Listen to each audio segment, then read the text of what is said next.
So here's a interesting little circuit.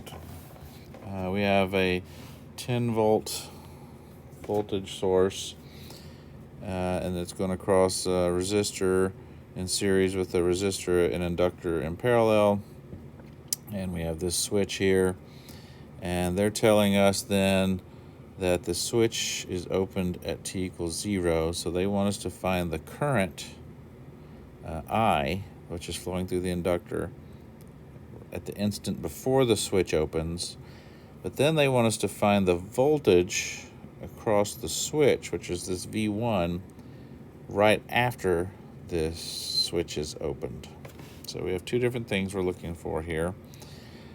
So let's look at how this is done. So for the first part, the switch is closed, and we're going to assume it's been closed for a long time. And so in that case, so this will be for t less than 0. So this is before the switch opens. The inductor will look like a short circuit. So it's in a steady state, and so it'll look like a short circuit. So that being the case, the current I flowing then will be the current flowing in this loop here, because the I will short out the 3 ohm resistor. And so the only thing we have then is a voltage source in series with a resistor. So that being the case, we can write this in red, I guess, to keep consistent. I would be the voltage over the resistance 2, so it's going to be 5 amps. So right up to the point that you open the switch, the current flowing in the inductor is going to be 5 amps. Okay, so now they're asking us, again, this is part A. So now in part B, they're telling us that the switch is open now.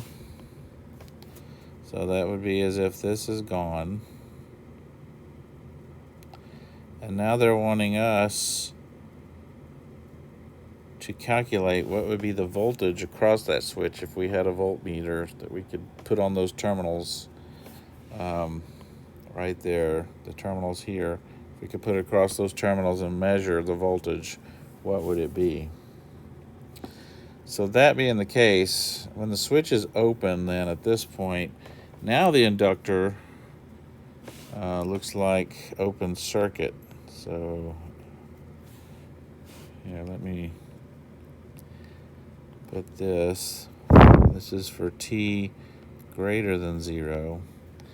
And we're going to say inductor appears as open circuit. Okay. Or a current source, at least to some degree. So what we're going to look at then is we're looking at the voltage loop, and this time it's going around this loop here. Now we need to note that because this is open, there is no current flow here. Current cannot flow there. But we know just before the switch we had 5 amps going here, going through the inductor. So that being the case, that current now is coming through here and going back here and circulating around this 5 amps. So when we do this voltage loop, we can start out then looking at every component. So we got this 10 volt source. So it's going to be 10, right? And then as we come around, we already got it in blue, the V1, so we'll say plus V1, and we'll just say, designate that as at 0 just after the switch opens. And so then that has to equal to the only other thing in the loop, and that's this 3 ohm